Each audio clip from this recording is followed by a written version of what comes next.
కార్యక్రమాన్ని ప్రారంభించే ముందుగా గురువు గారికి ఆత్మ ప్రణామాలు తెలియజేసుకుంటూ ఈ జూమ్ సెక్షన్లో పాల్గొన్న మీ అందరికీ కృతజ్ఞతలు. మరి ఇప్పటివరకు చక్కగా అందరూ ధ్యానం చేశారు, జ్ఞానం విన్నారు. మరికొన్ని విషయాలు మనం తెలుసుకుందాం. ఎన్ని విషయాలు తెలుసుకున్నా ఆ జ్ఞానం అలా తెలుసుకోవాల్సింది ఉంటూనే ఉంటుంది. మొట్టమొదట్లో మనం గమనిస్తే చదువులు ప్రారంభించే ముందు ఒక ఎల్కేజీ అంటే ప్రిలిమినరీగా ఒక చిన్న స్కూల్స్కి వెళ్ళినప్పుడు కొద్దిగా తెలుసుకుంటాం.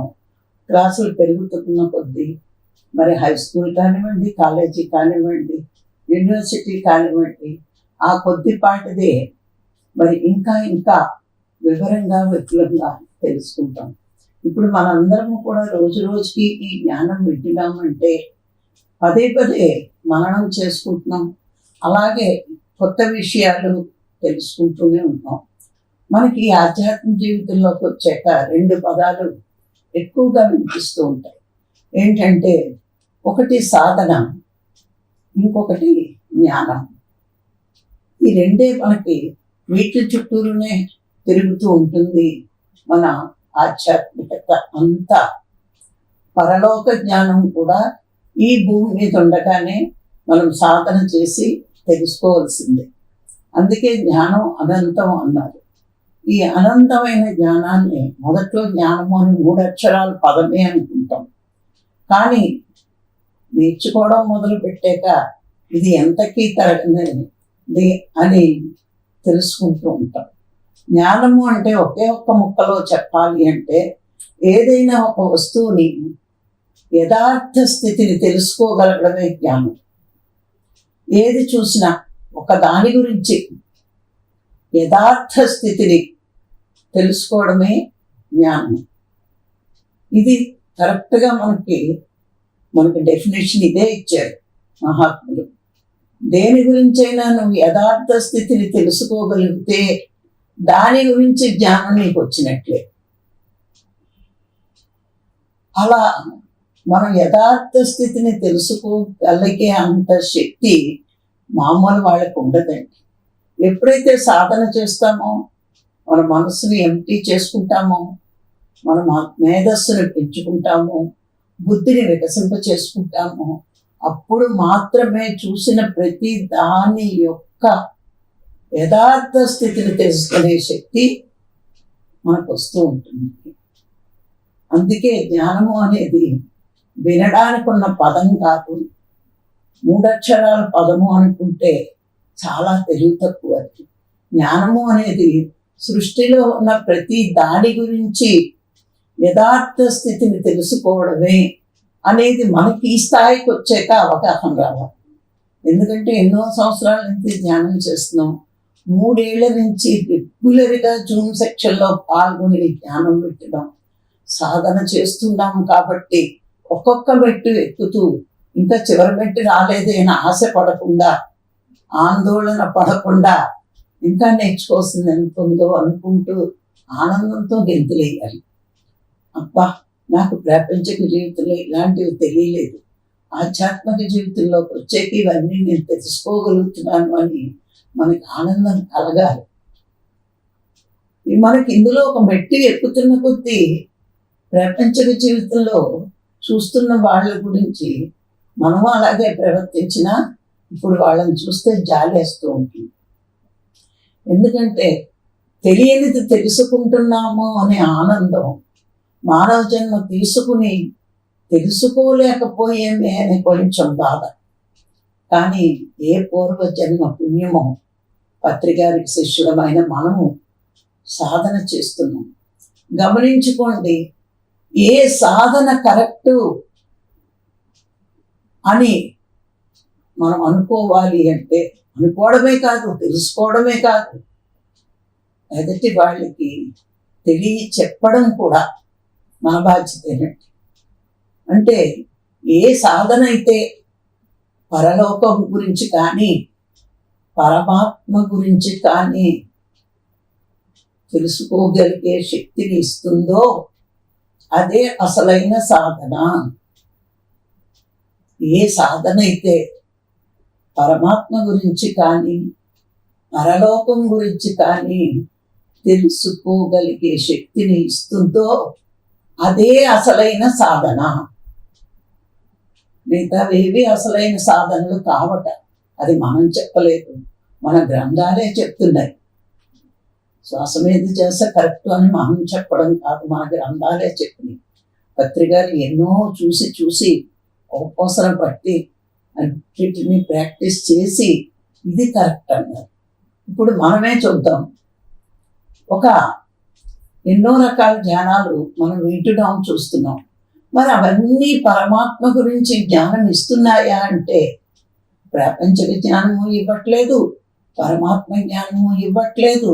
ఏదో చిన్న చిన్న లాభాల కోసం తెలుసుకోగలిగే శక్తి వచ్చిందంతే. కానీ ఎవరైతే కరెక్ట్గా పత్రికారి దగ్గర శ్వాస మీద ధ్యాస నేర్చుకుని అదే చేస్తున్నారో ఎవరి గురించో మనం మాట్లాడుకోవాల్సిన అవసరం లేదు. మన జూన్లో మనమే మాట్లాడుకుందాం. ఇప్పుడు మనము ఈ జ్ఞానం అంతా తెలుసుకుంటున్నాము అంటే ఖచ్చితంగా ఇప్పుడు మనం చేస్తున్న జ్ఞానం కరెక్ట్ జ్ఞానం. ఎందుకంటే ఇక్కడికి వచ్చేకే పరలోక జ్ఞానము పరమాత్మ జ్ఞానము తెలుస్తోంది, తెలుసుకోగలుగుతున్నాం. తెలిసిపోయింది అనొద్దు, తెలుసుకోగలుగుతున్నాం. అంటే ఖచ్చితంగా శ్వాస మీద చేసే కరెక్ట్ ధ్యానము. దీనివల్లే నేను జ్ఞానం పొందగలను అని ఎవరికి ప్రతి వాళ్ళం అనుకోవాల్సిందే. అయితే ఈ జ్ఞానము అనేది 4 రకాలుగా ఉంటుందండి.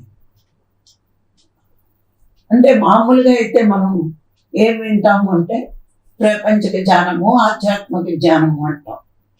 కానీ మహాత్ములు దీన్ని విడివిడిగా అసలు ఒప్పుకోరు. ఎందుకు అంటే ప్రాపంచిక జ్ఞానము అది వేస్ట్. అంటే ఇంకొంచెం మంచి భాషలో చెప్పాలంటే వాళ్ళు ఏం చెప్పారు అంటే ఆ పరావిద్య అపరావిద్య అని చెప్పడం జరిగింది. పరావిద్య అంటే పరమాత్మ గురించి, అపరావిద్య అంటే ఆయన సృష్టి గురించి తెలియజేసేది.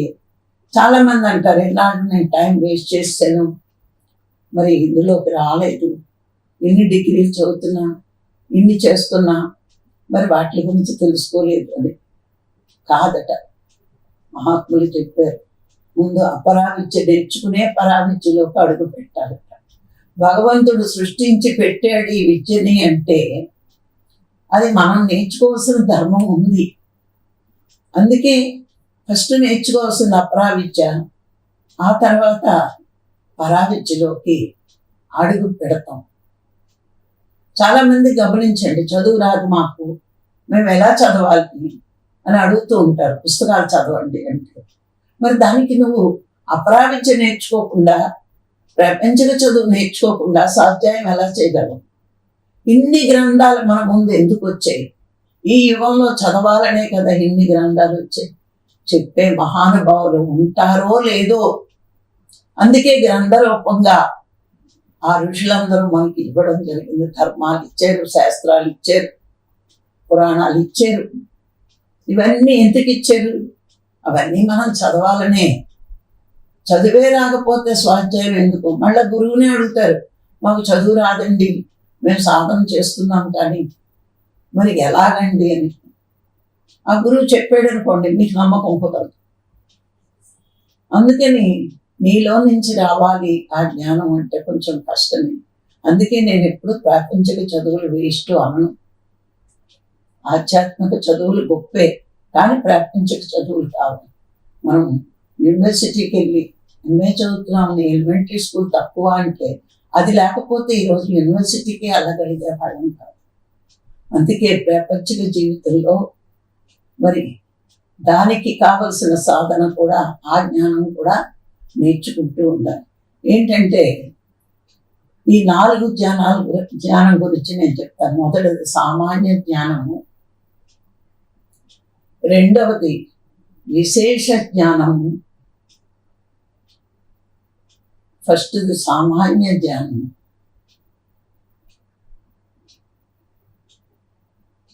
రెండవది విశేష జ్ఞానము. 3 పరాజ్ఞానం.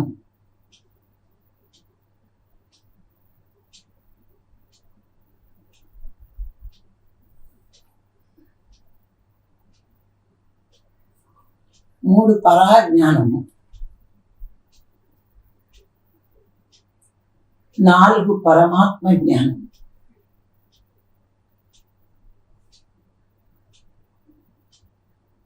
సామాన్య జ్ఞానము, విశేష జ్ఞానము, ప్రపంచము. పరాజ్ఞానము, పరమాత్మ జ్ఞానము, ఆధ్యాత్మికము.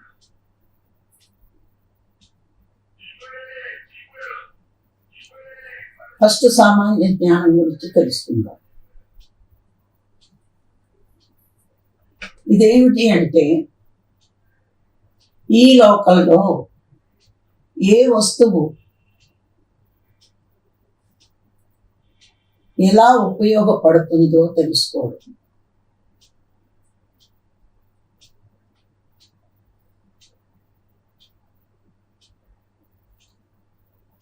ఆ వస్తువు యొక్క ప్రాముఖ్యత ఏంటి,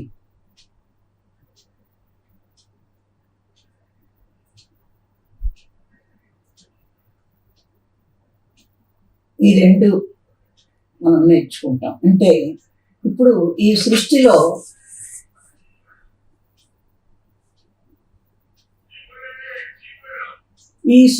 చూడండి, కోటాను కోట్ల జీవులు ఉన్నాయి. అంటే మనం మాట్లాడటం 84 లక్షల జీవరాశులు అని మాట్లాడేస్తున్నాం. కానీ చూసుకుంటే మనకి ఇంకా ముందుకు వెళ్తే ఖనిజాలు, శిలలు, ఖనిజాలు, వృక్షాలు, భూచరాలు, జలచరాలు, పక్షులు, 4 కాళ్ళ జంతువులు, మానవులు, ఇలా సృష్టించబడింది. ఈ సృష్టించినకి ఇప్పుడు చెట్లు ఉన్నాయి, ఖనిజాలు అంటే శిలలు ఉన్నాయి. ఏ శిలకి ఏ క్వాలిటీ ఉంది, దేనికి ఉపయోగిస్తారు, అందులో ఉన్న మెటీరియల్ ఏంటి, ఎందుకు సృష్టించబడింది, ఇలా మనం శిలలే కదా అని అనేస్తూ ఉంటాం. కానీ ఇంజనీరింగ్ కాలేజీలో నేను చూశాను, ఇన్ని శిలలు మీరు ఎందుకు కలెక్ట్ చేశారు, దీని గురించి కూడా నేర్చుకోవాలి మేడం, అదొక సబ్జెక్టు అని. ఓహో, అయితే ప్రపంచక చదువులు దాని గురించి కూడా నేర్చుకోవాల్సింది ఉంటుందన్నమాట అని నాకు అర్థమైంది. కొన్ని శిలలు నేను చూశాను, టార్టాయిస్కి ఆ పెంకు మీద డిజైన్ ఉన్నట్టు అలాంటి శిలలు కూడా నేను చూడటం జరిగింది. అంటే ఇంత విచిత్రమైన శిలలు, అంటే మనకి కంటికి కనిపించేది అణువంత సృష్టి, కనిపించినది ఎంతో సృష్టి ఉంది. ఆ సృష్టి అంతా తెలుసుకోవాలంటే మనకు తాడే రావాల్సిందే.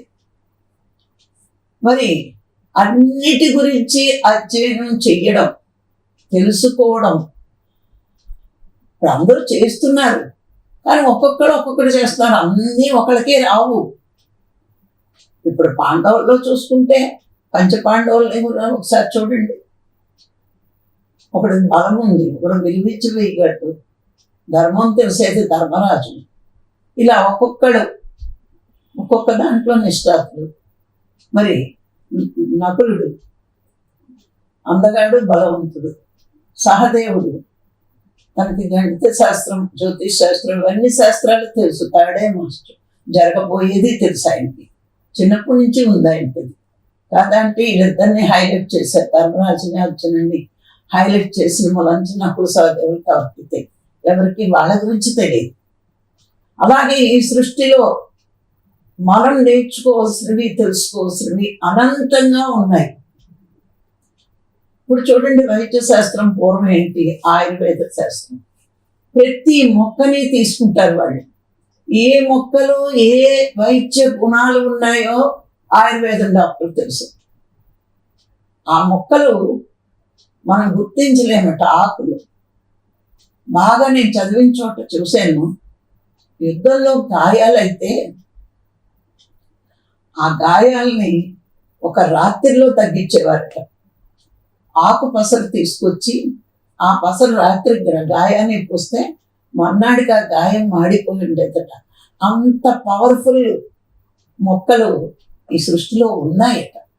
కాదంటే మెల్లిమెల్లిగా ఆ శాస్త్రాలన్నీ వెనక్కి వెళ్ళిపోయి వాటి విలువ మనకు తెలియదు. ఏ మొక్కలో ఏ గుణాలు ఉన్నాయి అవి మనం తెలుసుకోలేకపోతున్నాం. ఎక్కడ మనం శిలలు చెప్పుకున్నాం, ఖనిజాలు ఇంకా చెప్పుకోలేదు. ఇప్పుడు ఖనిజాలు ఉన్నాయి, ఎక్కడెక్కడ భూగర్భంలో ఏ ఖనిజాలు ఉన్నాయి అది తెలుసుకోవాలి. చూడండి, ప్రపంచ జ్ఞానం నేర్చుకోవాల్సింది ఎంత ఉందో. ఆయన సృష్టిని నేర్చుకోవడానికే మనకు ఆయుష్ సరిపోదు. అలాగే మొక్కల గురించి, అలాగే భూచరాలు జలచరాలు, దీనికి ఎలా ఎందుకు ఉంది, ఇది ఎలా ఉంది, దీని బాడీలో ఏమున్నాయి, దీని బాడీలో ఏం లేవు. అలాగే ఎగిరే పక్షులు ఎలా ఎగురుతున్నాయి, అలాగే 4 కాళ్ళ జంతువుల్లో కొన్ని సాధు జంతువులుగా ఎందుకున్నాయి, కొన్ని క్రూరమృగాలుగా ఎందుకున్నాయి. ఎంతో చిత్రాతి చిత్రం. ఇవన్నీ మనకు తెలుసా? తెలియక అజ్ఞానంతో ఆగాడుకుంటూ ఉంటాం. అందుకే బుద్ధుడు చెప్తాడు, సృష్టిలో ఏది కూడా నిరర్థకం కాదు, నిరర్థకం లేని జీవి లేదు, అన్నీ అర్థమవుతాయి, చేసుకుంటే అన్నీ ఉపయోగపడతాయి అని. మరి సామాన్య జ్ఞానం తెలుసుకోవాలి అంటే అసలు ఎందుకు ఇప్పుడు డాక్టర్లు మానవ దేహం గురించి వాళ్ళు అధ్యయనం చేయకపోతే ఈ డాక్టర్లు చేసేవారా? అలాగే ఈ మెడిసిన్ గురించి అధ్యయనం చెయ్యకపోతే మనకు ఆ మెడిసిన్ ఇవ్వగలిగేవారా? అంటే ఊరికే సామాన్య జ్ఞానం ఎందుకు పనికిరాదు అంటారు. కానీ ఈవేళ ట్యాబ్లెట్ వేసుకోకుండా ఒక్కడు కూడా ఉండట్లేదు. అంటే ఇవన్నీ మొక్కల నుంచి ఎన్ని ఔషధాలు వస్తాయో మనం ఎవరిని గమనించలేదు. అన్నీ ఉపయోగమే. మరి సముద్రం ఉంది, ఆ సముద్రమే లేకపోతే, దానికి ఎండిపోయే గుణమే లేకపోతే మరి ఆవిరిగా మేఘాలుగా మారి మళ్ళా వర్షాలు ఏర్పడేస్తారు. ఒక విధంగా చూస్తే ఈ నదుల్లో నీళ్ళన్నీ సముద్రం దాస్తున్నట్టే లెక్క. మరి నదులు ప్రవహించి ప్రవహించి ప్రవహించి మరి భూమిని సారవంతం చేస్తున్నాయి. ఆ భూమిని సారవంతం చేసి చేసి సముద్రంలో కలిసి ఇంకా తను వెళ్ళాల్సిన చోటుకి ప్రజలకు ఉపయోగపడేటట్టు ప్రవహించి ఉపయోగపడుతుంది, సముద్రంగా మారి ఉపయోగపడుతుంది. అందుకే ఉపయోగపడింది ఏముంది ఇక్కడ? ఈ సామాన్య జ్ఞానం అంటే ఇంచుమించు. అందుకే ప్రాపంచికంగా చూడండి, ఏదైనా కనిపెట్టిన వాళ్ళని డాక్టరేట్ ఇస్తారు. వాళ్ళు రీసెర్చ్ చేసి కనిపెట్టిన అంటే ఒక రకం డాక్టర్స్ వాళ్ళు. అంటే దాని గురించి వాళ్ళు అధ్యయనం చేశారు, దాని రిజల్ట్ కనుక్కున్నారు, ఇచ్చారు. అలాగే ఇప్పుడు చూడండి, ఇంకో లోకానికి కూడా వాళ్ళు వెళ్ళి అక్కడున్న మెటీరియల్ ఏంటో తెలుసుకుని వస్తున్నారు, అన్ని ప్రయత్నాలు చేస్తున్నారు. అంటే ఈ జ్ఞానం ఊరికే వచ్చేస్తుందా? వాళ్ళు గత జన్మలో ఈ ప్రయత్నం చేస్తున్న, రీసెర్చ్ చేస్తున్న వాళ్ళంతా కూడా గత జన్మలో ఎంతో కొంత సాధన చేసి పైలోకాలకు వెళ్ళి మరి ఈ లోకంలో నేను ఇది కనిపెడతాను అని వాళ్ళ జన్మ పరంపరలో వాళ్ళ నిర్ణయం తీసుకుని వచ్చి ఈ భూమి మీద వాళ్ళు కనిపెడుతున్నారు. అంటే మనం తేలిగ్గా తీసేయడం అలవాటు. ఎదుటి వాళ్ళు ఒక డాక్టర్ని లోపుగా చూస్తాం, ఒక సైంటిస్ట్ని లోపుగా చూస్తాం. మరి ఇంత నేర్చుకోవాలి సామాన్య జ్ఞానంలో. మరి సృష్టిలో ఉన్న ప్రతిదీ అదే వేదంలో ఉందండి. వేదం ఏం చెప్పింది? సృష్టి గురించి చెప్పింది అంటున్నాం. అంటే ఏంటి? సృష్టిలో ఒక్కొక్కటి ఎలా ఉంది అని ఋగ్వేదం చెప్పింది. ఎందుకు ఊరికే వేదాలు రాసి వేద వ్యాసుడు మనకి ఇచ్చేసాడు, వేస్ట్ని పక్కన పారేయడానికి ఇచ్చాడు? ఆఖరిని వేదాంతంలో జ్ఞానం చెప్పాడు. ఇవన్నీ నేర్చుకుని లాస్ట్లో ఇదంతా సృష్టి పరమాత్మదేని ఆయన తెలుసుకోవడానికి ప్రయత్నించు అన్నాడు. అందుకే ఈ సామాన్య జ్ఞానంలో సృష్టిలో ఉన్నవన్నీ దాని గుణాలని తెలుసుకుంటూ అవి దేనికి ఉపయోగపడతాయో తెలుసుకుంటూ ఎదగడమే ఈ సామాన్య జ్ఞానం యొక్క అర్థం. ఇంచుమించు ఒక డాక్టర్ లెవెల్లో ఉంటాం మనం. డాక్టర్ ఎలా శరీరాన్ని అధ్యయనం చేస్తాడు, ప్రతి దాని గురించి అధ్యయనం చేసి తెలుసుకోండి. మరి పూర్వం ఆయుర్వేద శాస్త్రజ్ఞులు ఆ శాస్త్రాన్ని చదివి ఆ లక్షణాలను బట్టి ఆ మొక్కల్ని కనుగొని ఆ మందుల్ని తయారు చేసేవారు. మరి అంత అధ్యయనం చేసి ఈ సృష్టిలో ఎందుకు మొక్కలు ఇవ్వబడింది? ఒకటి సస్యాలకి, పంట పండితే తినడానికే కాదు, వైద్యానికి కూడా ఉపయోగపడేటట్టు ఈ ఆయుర్వేద శాస్త్రంలో ఈ మొక్కల గురించి. మరి ఇన్ని రకాలుగా మనకి సృష్టిలో ఏవే ఉన్నాయి, అవి దేనికి ఉపయోగపడతాయి, ఎందుకు ఉపయోగించుకుంటారు, ఇవన్నీ తెలుసుకునేదే సామాన్య జ్ఞానం. ఇక విశేష జ్ఞానం. ఈ రెండు విశేష జ్ఞానం ఏంటి అంటే, లౌకిక విషయాలే కాకుండా, అంటే కనిపిస్తున్నవే కాకుండా కనిపించేవన్నిటి గురించి అధ్యయనం చేయడం సామాన్య జ్ఞానం అయితే, విశేష జ్ఞానం అంటే ఏంటి అంటే న్యాయం ధర్మం గురించి తెలిపేదే విశేష జ్ఞానం. ఇక్కడ ఇది కనిపించదు, అంటే సామాన్య జ్ఞానం కనిపించే దాని గురించి అధ్యయనం చేయగలిగితే, విశేష జ్ఞానం ఏంటి అంటే న్యాయం గురించి ధర్మం గురించి తెలియచెప్పేదిగా విశేష జ్ఞానం. అయితే ఒక మనిషి ఎలా ప్రవర్తించాలి, ఎలాంటి ఆహారం తీసుకోవాలి, ఎలాంటి వ్యవహారం ఉండాలి, ఇవన్నీ విశేషంలో. ఎందుకంటే మనం ఎన్నోసార్లు చెప్పుకున్నాం, ఆహారాన్ని బట్టే మనస్తత్వం ఉంటుంది, ఆ మనసును బట్టే వాడి వ్యవహారం ఉంటుంది అని. ఇప్పుడు చిన్న ఒక మాట చెప్పుకుందాం. మనం ఎవరినైనా హత్య చేస్తే మనకి శిక్ష ఉంది, భగవంతుడి దృష్టిలోనే ఉంది, ప్రపంచ కోర్టులోనే ఉంది. ఎందుకంటే ఇది మనం కోపంతో కోరికతో హత్య చేస్తాం. కానీ అదే ఉరిశిక్ష వేసాక ఒక తలారి వాడికి ఉరిశిక్ష వేస్తే, అంటే ఆ పని వాడు ఒకడు ఉంటాడు చేయడానికి, ఉరిశిక్ష వేయడానికి, వాడికి కర్మ ఉండదు, వాడిని ఏ జైల్లోనే పెట్టరు. ఎందుకంటే వాడి డ్యూటీ వాడు చేశాడు, దాని మీద ఆసక్తితో చేయలేదు వాడికి జడ్జి గారు మళ్ళా నువ్వు వాడిని గుడి తీసావు కాబట్టి నీకు మానశిక్ష అనరు. అక్కడ చూడండి, ఒకే ధర్మం ఎవరి విషయంలో ఎలా ఉండాలో మనం తెలుసుకోవాలి. మనకేంటి ధర్మం ఉంది, కర్మ సిద్ధాంతం ఉంది. ఈ రెండు ధర్మాన్ని గురించి అధ్యయనం చేస్తే ఎవరి పట్ల ఎలా వ్యవహరించాలో మనం వ్యవహరిస్తాం. కానీ ధర్మం అన్ని యుగాలకి ఒకేలా ఉండదండి.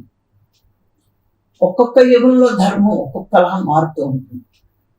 ఇప్పుడు కృష్ణుడు భారత యుద్ధాన్ని సృష్టించాడు, అర్జునులు అందరినీ తీసుకొచ్చి చంపేశాడు.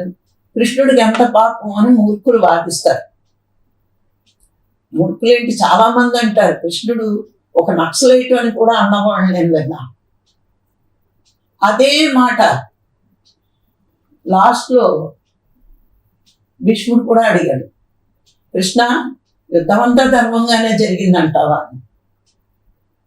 తాత నీకు తెలియదా ధర్మంగా జరిగిందో అధర్మంగా జరిగిందో? అవతల వ్యక్తిని బట్టి ధర్మం మారుతూ ఉంటుంది. ఏమిటి అంటే త్రేతాయుగంలో రావణాసురుణ్ణి ధర్మపరంగా చంపవలసి వచ్చింది. ఎందుకు? రావణాసురుడు గొప్ప భక్తుడు, గొప్ప సాధన చేశాడు, గొప్ప జ్ఞానము పొందాడు, అహంకారంతో తప్పు చేశాడు. అప్పుడు ధర్మయుద్ధం జరిగింది. ఇక్కడ ఎలా ఉన్నారు అంటే వీళ్ళలో ధర్మము లేదు, ఎప్పుడు ఎదుటి వాడికి హాని చెయ్యాలని చూసి మాయలతోటి కుతంత్రాలతోటి చిన్నప్పటి నుంచి వాళ్ళ రాజ్యం వాళ్ళకి ఇవ్వకుండా వాళ్ళని చంపడానికి ప్రయత్నించి అధర్మపరమైన జీవితంతో వాళ్ళ కష్టాలు పాల్చేశారు. అధర్మం తెలుసున్న వాళ్ళ పక్షాన ఉన్న వాళ్ళని అధర్మంగానే చంపాలి. ఇది ద్వాపర యుగ ధర్మం. ఇక కలియుగంలో అధర్మం చేసిన ప్రతి వాడిని చాలా కఠినంగా శిక్షించాలి. ఇది కలియుగ ధర్మం అని యుగాలను బట్టి ధర్మం గురించి చెప్పాడు కృష్ణుడు. అంటే ఇప్పుడు మనం నాస్తికుడు అంటే మరి పాపం చేశాడు అంటే రోజు వాడికి అన్యాయం చేయడమేనా? ఇప్పుడు మనం చూస్తున్నాం ప్రపంచం అంతా ఎలా ఉంది. అన్నదమ్ముల మధ్య పోట్లాట్లు, భార్యాభర్తల మధ్య పోట్లాట్లు, పిల్లలు తండ్రుల మధ్య తల్లిదండ్రులు కూడా కొట్టే కొడుకులు ఉన్నారు, తల్లిదండ్రుల మీద జాలి పడని కొడుకులు ఉన్నారు. ఇది ధర్మమా? మరి ధర్మం కాదే. ఓల్డేజ్ హోముల్లో వేస్తున్నారు. అంటే ఇది ధర్మం కాని విధంగా ప్రవర్తించిన వాడికి భగవంతుడు సృష్టిలో భూమి మీద జాలి ఉండదు, పైలోకాల్లో అక్కడ కర్మ సిద్ధాంతం ప్రకారం శిక్షలు ఎక్కువ అనుభవించాలి. అంటే ఇక్కడ మీరు గమనించండి, ఒక పోలీస్ వ్యవస్థలో కానీ ఒక కోర్టుల్లో కానీ ఈ వ్యవస్థలో ఈ ధర్మాలన్నీ చదువుతారు వాళ్ళు. అందుకే చూడండి, డిస్ట్రిక్ట్ కోర్టు, హైకోర్టు, సుప్రీంకోర్టు అన్నప్పుడు ఆ లాయర్ని మీ డిస్ట్రిక్ట్ కోర్టు లాయర్ అని కొంచెం గొప్పగా చెప్పుకుంటారు, ఎందుకంటే న్యాయం వైపు ఉంటాడు అని. అలాగే మరి హైకోర్టు లాయర్ ఏంటి అని గొప్పగా చెప్పుకుంటారు. ఆ తర్వాత సుప్రీంకోర్టు లాయర్ ఏంటి అంటారు, ఎందుకంటే శాస్త్రాలన్నీ క్షుణ్ణంగా చదువుతారు కాబట్టి, వాళ్ళకి ధర్మం అంటే ఏంటో తెలుసు కాబట్టి మరి వాళ్ళని గౌరవంగా చూస్తారు. మరి ధర్మము అధర్మము తెలుసున్నప్పుడు వాడు తప్పు చేసినా వాడి పక్షాన వాదించడానికి ఒప్పుకుంటే అధర్మాన్ని ప్రోత్సహించినట్టే కదా, అది భగవంతుడి దృష్టిలో తప్పే కదా. అందుకే కృష్ణుడు ధర్మం పక్షాన్ని నుండి అధర్మంగా ఉన్న వాళ్ళందరినీ చంపించడం జరిగింది. అది ఆ యుగ ధర్మం. అది ఆ యుగమే కాదు, ఏ యుగానికైనా ప్రాపంచికంగా శిక్ష నుంచి తప్పించుకోవచ్చు, పరమాత్మ నుంచి శిక్ష నుంచి తప్పించుకోలేదు. అందుకే ప్రతి వాడు ఇక్కడికి వచ్చేటప్పటికే న్యాయం గురించి ధర్మం గురించి తెలుసుకోవాలన్నాడు విశ్వాస ధర్మంలో. సత్యం అని చెప్పలేదు ఇక్కడ. న్యాయం అంటే ఏంటి, ధర్మం అంటే ఏంటి, ఈ రెండు క్షుణ్ణంగా తెలుసుకోవాలి జీవుడు. మానవుడికి ఇవన్నీ ఉన్నాయి. ఏ జంతువు న్యాయశాస్త్రం చదవదు, ఏ జంతువు లాయరు డాక్టర్ అవ్వదు. అందుకే ఇవన్నీ తెలుసుకోవాల్సింది మానవుడే. మొదటి దాంట్లో వస్తువు యొక్క పరిజ్ఞానం తెలుసుకుంటే, రెండో దాంట్లో సృష్టిలో ఎలా జీవించాలో న్యాయం ధర్మం తెలుసుకుంటే వాడు అలాగే జీవిస్తాడు. మానవుడికున్న ధర్మం ఏంటి, ఏది న్యాయం, ఇవన్నీ తెలుసుకున్నప్పుడు మనం ఎవరి విషయంలోనే అధర్మంగా ప్రవర్తించాం, అన్యాయంగా ప్రవర్తించాం. అది తెలియనప్పుడే మనం ప్రవర్తిస్తాం. అందుకే ఇది కూడా నేర్చుకోవాలి మానవుడు. ఈ విశేష జ్ఞానంలో ఉన్నది న్యాయం గురించి ధర్మం గురించి ఇవ్వడం జరిగింది. ఈ రెండు నేర్చుకుంటేనే ప్రాపంచికంలో వ్యవహారం కానీ ఏదైనా సరే సంఘం పట్ల, సంసారం పట్ల, బంధుజనుల మధ్య ఆశ్రితంగా మనం ఎవరైనా ఆశ్రయించారు వాళ్ళ పట్ల, అందరి పట్ల ధర్మంగా వ్యవహరిస్తాం. మనకి ఏంటంటే మన వాళ్ళు అనుకుంటే తప్పు చేసినా క్షమించగలుగుతున్నాం, మనకు కాని వాళ్ళు చిన్న తప్పు చేసినా విమర్శిస్తున్నామంటే మనకి ఇంకా ధర్మం అర్థం కాలేదు, న్యాయం అర్థం కాలేదు. ఈ రెండు అర్థమైనప్పుడు తనవాడు తప్పు చేస్తే కూడా దట్టించగలిగే ధైర్యం ఉంది. తప్పు చేస్తున్నప్పుడు మనం సమర్థిస్తున్నాము అంటే మనలో ఇంకా ఏదో ఒక తప్పుడు లక్షణాలు ఉన్నాయి. మనం ప్రతి నిమిషము మన జీవితం, ఆధ్యాత్మిక జీవితంలోకి వచ్చాక కత్తి మీద సాములాట ఎప్పటికప్పుడు ఎరుకతో ఉండాలి. నేనేమైనా తప్పు చేస్తున్నాను, అన్యాయంగా తీర్పు ఇస్తున్నానా, అన్యాయంగా మాట్లాడుతున్నానా, అధర్మం వైపు నడుస్తున్నానా, వాళ్ళని సపోర్ట్ చేస్తున్నానా, ఇవన్నీ కర్మల రూపంలో ఉంటాయి. యోగ వాసిష్టం ఒరిజినల్ చదివితే కర్మ సిద్ధాంతం యొక్క నిగూఢత్వం ఏంటో తెలుస్తుంది. అందులో ఇచ్చాడు వశిష్ఠుల వారు. మరి ఇవన్నీ మనం చదువుతున్నప్పుడు ప్రతి క్షణము భయపడాలి. నా మాటల్లోనే కర్మలు వస్తాయి, నా ఆలోచనలో కర్మలు వస్తాయి. మాటలే అనుకుంటున్నాం, ఆలోచనలు కూడా కర్మలు ఉంటాయి. అందుకే మనకి ఆధ్యాత్మిక జీవిలో అడుగు పెట్టినప్పుడు, ఎందుకంటే మనం సత్యాన్ని పట్టుకున్నాం, ప్రజల కోసం బతకక్కల. పరమాత్మ దృష్టిలో ఏది తప్పనుకుంటామో ఆ తప్పు మనం చేయకూడదు. అందుకే విశేష జ్ఞానంలో ఏం చెప్పాడు, ఈ జీవుడు న్యాయం ధర్మం తెలుసుకుని ప్రవర్తించాలి, అలాగే ప్రవర్తించాలి. న్యాయం ధర్మం తెలుసుకుని ప్రవర్తించాలంటే వేటి ఆధారంగా ఈ ధర్మం నడుస్తుందో, ఎలా నడుస్తుంది అంటే వ్యవస్థను బట్టి ఈ ధర్మం నడుస్తుంది. ఎవరికి సృష్టించారు? ఇక్కడ వీళ్ళు రాయొచ్చు, కానీ భగవంతుడు కూడా సృష్టించి ఇచ్చిందే ధర్మం. ఆ ధర్మం ప్రకారమే మనం ఉండాలి, ఆ ధర్మం ప్రకారమే మన శివుడు. దొంగతనం నేరం అని ఇక్కడ చెప్పక్కల, పరమాత్మ దృష్టిలో ఎప్పుడూ ఉంది. అబద్ధం నేరం, వ్యభిచారం నేరం, మందు తాగడం పాపం, జోదం పాపం. ఇన్ని పాపాల చిట్ట మహాభారతం దగ్గర నుంచి భాగవతం దగ్గర నుంచి ఇవ్వడం జరిగింది. న్యాయము ధర్మము తప్పితే ఎంత మహాత్ములైనా శిక్షించక తప్పదు అని మరి ఇవ్వడం జరిగింది. అసలు ఎన్నో సంవత్సరాల నుంచి మరి ఎంతో వాదించారు అయోధ్య రామాలయం గురించి.